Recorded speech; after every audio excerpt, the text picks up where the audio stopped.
Hello students, this is my 11th video on the chapter solution, and today we'll discuss the new topic about the ideal and non-ideal solutions.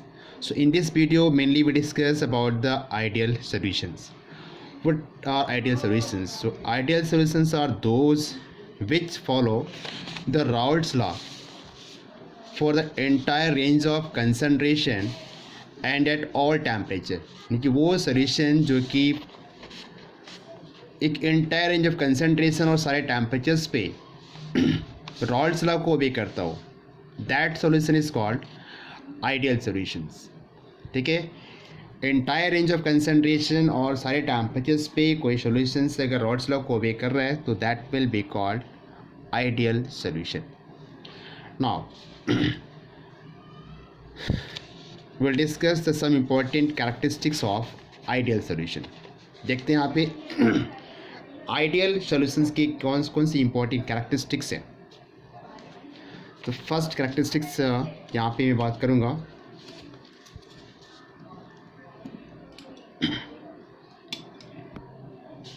यानी कि first characteristics, ideal solution are those, ideal solutions are those in which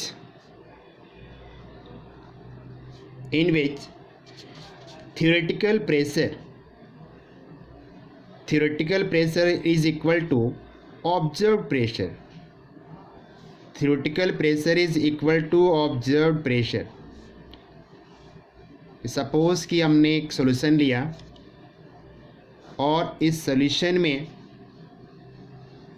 दो volatile liquid हैं, liquid A and liquid B, liquid A and liquid B.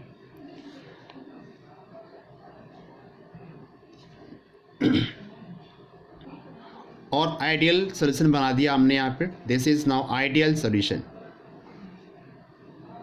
Ideal solution. तो इस case में जो उसका partial vapour pressure जो होगा दोनों लिक्विड्स का, उसको हम कैसे रिप्रेजेंट करेंगे. यानी कि partial vapour pressure of component A, partial vapour pressure of component A is equal to P not A multiply mole fraction of component A. Similarly the partial vapor pressure of component B is equal to P naught B into mole fraction of component B. This is according to Raoult's law. Now the total theoretical pressure हम यहाँ पे कैसे calculate करेंगे कि theoretical pressure is equal to we know कि total जो pressure होता है, total pressure is equal to the sum of the partial pressure. तो यहाँ पे देखो P A plus P B, P A plus P B total pressure क्या आपका थ्योरेटिकल प्रेशर है, तो which is equal to P not A multiply mole fraction of that component A plus P not B multiply mole fraction of component B. ठीक है, तो ये आपका theoretical pressure है. तो theoretical pressure is equal to observed pressure. तो ideal solutions are those in which the theoretical pressure is equal to the observed pressure. And second characteristics here, ideal solutions are those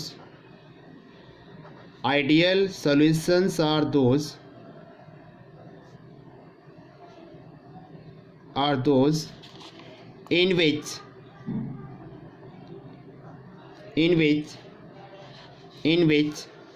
the solute interaction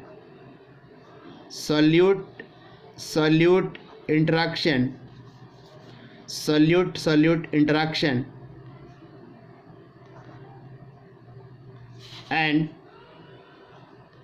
solvent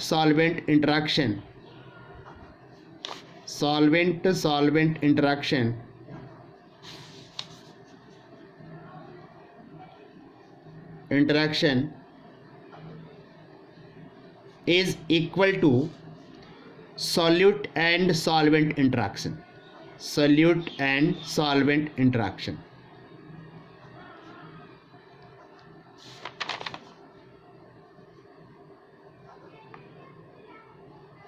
यानी कि जैसे यहाँ पर इस liquid की मैं बात करूँ, दो लिक्विड्स यहाँ पर हैं, तो अगर प्योर लिक्विड है तो प्योर लिक्विड ए में, लिक्विड ए की मैं बात करूँ तो लिक्विड ए में क्या होगा, ए और ए इंट्रैक्शन होगा. सिमिलरली प्योर लिक्विड बी, तो प्योर लिक्विड बी में क्या है आपका, बी और बी में इंट्रैक्शंस होगा. ठीक है.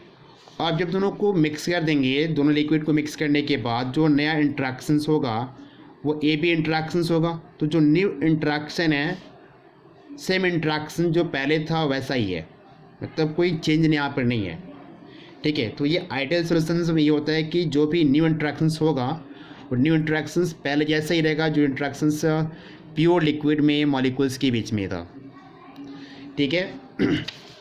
और इसकी वजह से देखो आप क्या होने वाला है, थर्ड पॉइंट, थर्ड कैरेक्टरिस्टिक्स है कि जो आपका इंथैल्पी ऑफ सॉल्यूशन है, कि जो हीट एक्सचेंज जो यहाँ पर है, enthalpy of solution, heat exchange will be zero, क्योंकि इंट्रैक्शंस अभी इक्वल है.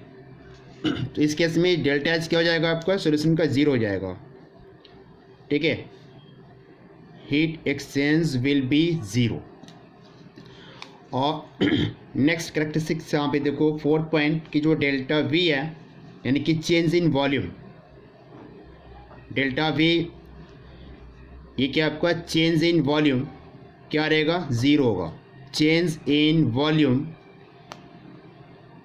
Is equal to zero, is equal to zero. Suppose कि यहाँ पर आपने एक प्योर लिक्विड ए लिया, लिक्विड ए लिया आपने 10 ml. ठीक है. और इसमें लिक्विड बी लिया 10 ml. दोनों को मिक्स करा आपने तो इसकी जो वॉल्यूम आएगी कितनी आ जाएगी, 20, 10 + 10 20 ml. मतलब इसमें लिक्विड ए प्लस बी आ गए, तो 20 ml आपको यहाँ पे लिक्विड सॉल्यूशंस आ गया यहाँ पर. तो जो आप यहाँ पे वॉल्यूम निकालोगे, वॉल्यूम चेंज यहाँ पर क्या होगा, चेंज इन वॉल्यूम, यानी कि जो डेल्टा वी है अगर वो फाइंड करोगे तो जीरो आएगा आपका. तो delta V is equal to क्या आ गया, volume of solution, volume of solution minus volume of solute, volume of solute plus volume of solvent. तो जो क्योंकि इंट्रैक्शंस तो सेम ही है, तो अगर हम इसको मिक्स करेंगे तो वॉल्यूम में कोई चेंजिंग नहीं आने वाली है. यानी कि जैसे सपोज कि आपने यहाँ पे सॉल्यूशन की मैं बात करूँ तो इसका वॉल्यूम कितना है, 20 है, माइनस वॉल्यूम ऑफ सॉल्यूट आपका कितना है 10, प्लस वॉल्यूम ऑफ सॉल्वेंट कितना है 10. तो इस केस में वैल्यू क्या आएगी, ज़ीरो आएगी. तो change in volume will be zero. And the next characteristics की ideal solutions are those in which there is no chemical reaction between solvent and solute. ठीक है. सॉल्वेंट एंड सॉल्यूट के बीच में ऐसा कोई केमिकल रिएक्शन नहीं होना चाहिए. जैसे मैं एग्जांपल लूँ यहाँ पर कि आपने अमोनिया ले लिया और अमोनिया को वाटर में डिजॉल्व कर दिया, तो अमोनिया इन वाटर, ये तो यहाँ पे ये दोनों रिएक्ट कर जाएंगे और क्या फॉर्म करेगा यहाँ पर, अमोनियम हाइड्रोक्साइड NH4OH. ठीक है. या फिर आप लो H2O + CO2, ये दोनों रिएक्ट करके क्या बनाएंगे, H2CO3. ठीक है. तो ये जो सॉल्यूशन हुआ आपका, that is not called ideal solution. ये आइडियल सॉल्यूशन नहीं हो सकता, क्योंकि यहाँ पे देखो रिएक्शन हो गया. क्या बोला मैंने कि यहाँ पे देखो कोई रिएक्शन नहीं, no chemical reactions, no chemical reaction between solvent and solute, but here chemical reactions are taking place. That's why this type of solutions are not called ideal solutions. मतलब अगर आइडियल नहीं है तो फिर क्या हो सकता है, ये नॉन आइडियल. ठीक है. ये हो गया आपका नॉन आइडियल. आइडियल नहीं कह सकते क्योंकि यहाँ पे केमिकल रिएक्शंस हो रहा है, तो केमिकल रिएक्शंस नहीं होना चाहिए सॉल्यूशंस के सॉल्वेंट एंड सॉल्यूट के बीच में. क्लियर है. एंड द नेक्स्ट पॉइंट कि ideal solutions are those in which solute molecules do not dissociate in the solution. ठीक है. मतलब कि आइडियल सॉल्यूशंस में जो सॉल्यूट मॉलिक्यूल्स होंगे वो डिसोसिएट नहीं करते हैं. Solute molecules do not dissociate in the solution. ठीक है। जैसे मान लो कि आपने कॉमन सॉल्ट लिया, कॉमन सॉल्ट सोडियम क्लोराइड को लिया आपने, NaCl को लिया, तो क्या ये पानी में डालने पर क्या होगा? अगर इसको वाटर में डालेंगे तो ये डिसोसिएट कर जाएगा, ठीक है, किस में? तो Na+ में और Cl- में। तो ये जो सोल्यूशन होगा वो आइडियल सोल्यूशन नहीं कहलाएगा, ठीक है। ये आइडियल नहीं हो सकता क्योंकि यहाँ पे डिसोसिएशन हो गया, NaCl का डिसोसिएशन Na+ में और Cl- में। तो this is not an ideal solution, this is non ideal solution, this is non ideal solution, ठीक है।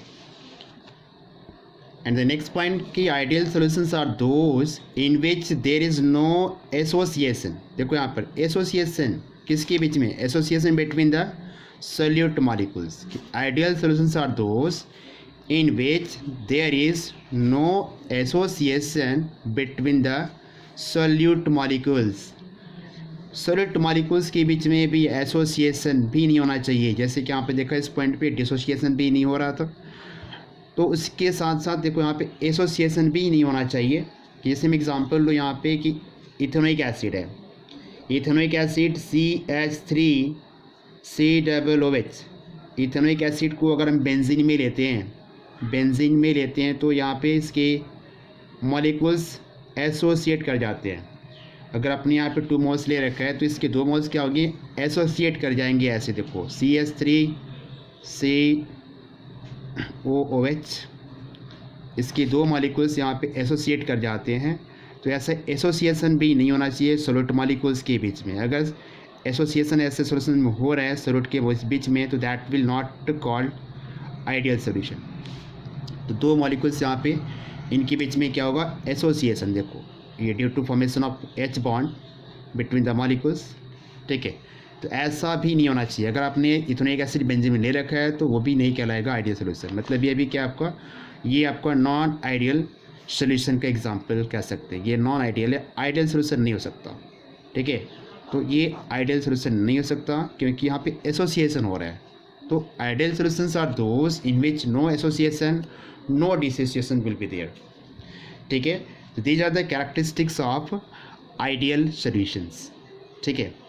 अब बात करते हैं यहाँ पे एग्जांपल्स की। कैसे, कौन से एग्जांपल ले सकते हैं आइडियल सॉल्यूशंस के लिए, ठीक है। आइडियल सॉल्यूशंस के लिए क्या एग्जांपल आ सकता है कि there is no solutions which is perfectly ideal. मतलब ऐसा कोई सॉल्यूशन नहीं है जो कि परफेक्टली आइडियल हो। फिर भी यहाँ पे मैं एग्जांपल दे रहा हूँ। देखो examples of ideal solutions, examples of ideal solutions, examples of ideal solutions. तो देखो यहाँ पर क्या एग्जांपल है। पहला एग्जांपल मैं देता हूँ आपको, बेंजीन प्लस टॉल्यूइन। बेंजीन और टॉल्यूइन का जो सॉल्यूशन होगा वो शो करेगा आइडियल सॉल्यूशंस, ठीक है। सेकेंड एग्जांपल में दे रहा हूँ आपको। यहाँ पर एन हेक्सेन, नॉर्मल हेक्सेन है, N hexane plus N heptane, N-hexane and N-aptane is example of ideal solution. Third example, chlorobenzene, chlorobenzene and bromobenzene, chlorobenzene and bromobenzene, ठीक है। नेक्स्ट एग्जांपल देखो यहाँ पर, ethyl chloride, ethyl chloride plus ethyl bromide, ethyl chloride and ethyl bromide, sorry ethyl bromide, ethyl bromide. तो ये सब examples हैं कि benzene and toluene, n hexane, n heptane, chlorobenzene, bromobenzene, ethyl chloride, ethyl bromide. ये जो कुछ एग्जांपल्स मैंने दिया, these are the ideal solutions, क्योंकि ये सब रॉल्स लॉ को ओबे करते हैं। सारे कैरेक्टरिस्टिक्स आपको मिल जाएंगे। मैंने टोटल 7 कैरेक्टरिस्टिक्स बताया आपको आइडियल सॉल्यूशंस के बारे में। तो on the basis of that we can decide कि the given solution is either ideal solutions और नॉट, ठीक है। Thanks for watching.